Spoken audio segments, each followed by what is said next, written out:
बिस्मिल्लाहिर्रहमानिर्रहीम। Ayaz Ansari beauty tips इन उर्दू के मुअज़्ज़ज़ ख़वातीन व हज़रात, अस्सलाम वालेकुम। दोस्तों, आज आपको मैं यूरिक एसिड का कुदरती इलाज बताऊंगा। प्योरीन के टूटने की वजह से जिस्म में यूरिक एसिड बनता है, जो खून से गुर्दों तक पहुंचता है और गुर्दों से पेशाब के ज़रिए जिस्म से बाहर निकलता है। जब यूरिक एसिड जिस्म से बाहर ना निकले तो ये जिस्म के अंदर छोटे छोटे क्रिस्टल की शक्ल में जोड़ों में जमा होने लगता है। इसकी वजह से जोड़ बेकार हो जाते हैं और मरीज़ का चलना फिरना भी मुश्किल हो जाता है। यूरिक एसिड बढ़ने का ताल्लुक सिर्फ गैर सेहत बख्श ग़िज़ा खाने से नहीं, बल्कि यूरिक एसिड ज़हनी अमराज और दिल के जुमला अमराज होने के बास बढ़ सकता है।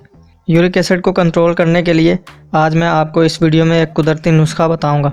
नुस्खा शुरू करने से पहले आप सबसे गुजारिश करूंगा कि मेरे चैनल को सब्सक्राइब कर लें, साथ लगे बेल के बटन को भी दबा दें ताकि तमाम नई आने वाली वीडियो आपको सबसे पहले मिल सकें। तो चलें नुस्खा शुरू करते हैं।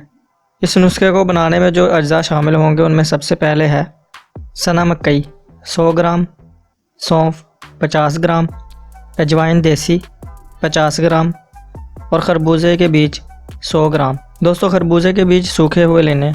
ये तमाम चीज़ें आपको पिंसार की दुकान से आसानी से मिल जाएंगी। इन तमाम अज्जा को अच्छी तरह साफ़ कर लें। बर्तन में 10 किलो पानी डालकर इन तमाम अज्जा को इनमें शामिल करके चूल्हे पर हल्की आंच पर पका लें। जब पानी 7 किलो रह जाए तो चूल्हे से उतार कर ठंडा करके बोतलों में डालकर महफूज कर लें। सुबह शाम आधा गिलास खाली पेट नीम गर्म पानी करके पी लें। 1 माह के मुसलसल इस्तेमाल से यूरिक एसिड बिल्कुल ठीक हो जाएगी। दोस्तों, हमें अपनी दुआओं में याद रखें और खुदा के लिए अगर यूरिक एसिड का मसला है तो रोज़ वॉक करना और थोड़ी थोड़ी एक्सरसाइज करना अपनी ज़िंदगी का मामूल बना लें। उम्मीद करता हूँ आपके लिए ये वीडियो फ़ायदेमंद साबित होगी। वीडियो अच्छी लगी हो तो वीडियो को लाइक कर दें, शेयर कर दें और अगर आप कोई राय या सवाल करना चाहते हैं तो हमें कमेंट कर सकते हैं। तो मिलते हैं नेक्स्ट वीडियो में, तब तक के लिए मुझे इजाज़त दें। अपना ख्याल रखें। अल्लाह हाफिज़।